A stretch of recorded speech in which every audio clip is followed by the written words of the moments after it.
Hey, welcome back, friends. If you want to join the friends, go ahead and hit that subscribe button down below. So today I'm just going to be going over the patch notes for the 14th of August really quick. There's not a whole lot to do, but I do want to mention a couple of things. Crystal Skull Champas now require 71 woodcutting, mining, and fishing. That's what they should have been to start off with. It probably was just a bug, honestly. Iron Man can now play Steel and Creation. I enjoy that minigame, and I would love to play it on my Iron Man. It's kind of completely worthless, though. You can only get a couple of the skilling outfits. The reason why they actually did this is because they put one of the skilling outfits on Steel and Creation. You can't get any XP from it, which is expected. But now that you can actually get the skilling outfits, they allow you to play Steel and Creation, which is kind of nice. Players can now consistently teleport their filled urns with any crafting level. I'm assuming that means if you boost it up to a crafting level to actually make them, you can teleport them even if you don't have that crafting level. That would be my guess of why they added that. So every single time I'm looking around, urns are becoming more and more useful. So be using your urns. There's no reason to just be wasting XP. If you need XP, use urns. It gives you free XP.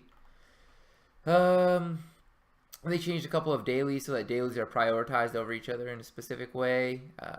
Nothing too big in my opinion. Changed a couple of quests. Again, nothing too big. And honestly, the other is not really worth mentioning too much in.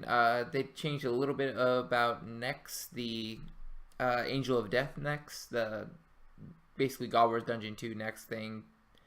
Actually, I have no idea where you even access that. I don't do Angel of Death, so I haven't actually looked into that. But they constantly are changing stuff with her because they keep finding bugs. So they're constantly having to fix all the bugs.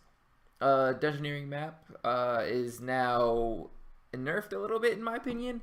They made it so that there's a rim around it so you can see where the dungeon ends, but they made it so it's less transparent and you can't really see through it at all, and it's kind of annoying to me. If you have a larger screen, it's actually a lot nicer, but with a smaller screen like I have on my laptop, it actually is a bit of a nerf to how good the map is, because I'll have to be turning the map on and off instead of just leaving it on. So it's kind of annoying, but they did make it so that it automatically updates where the player markers are a little bit better, so that's kind of nice, I guess.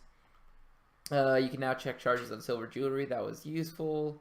They've included some blocking. Basically, it means that stuff is working the way it's supposed to now.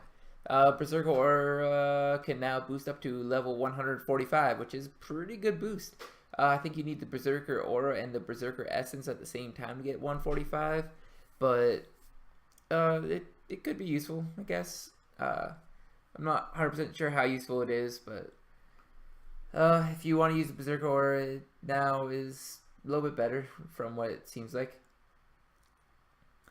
Anything else? Majority of this was all just kind of stuff that should have been working a certain way and wasn't, so they've been fixing a lot of like little itty bitty bugs that almost nobody probably knows about. Ninja fixes though are pretty nice this week. The junk refiner can now be used all in one instead of having to click it once and then it's always like left with one charge left or something silly like that. They can now use it all in one go.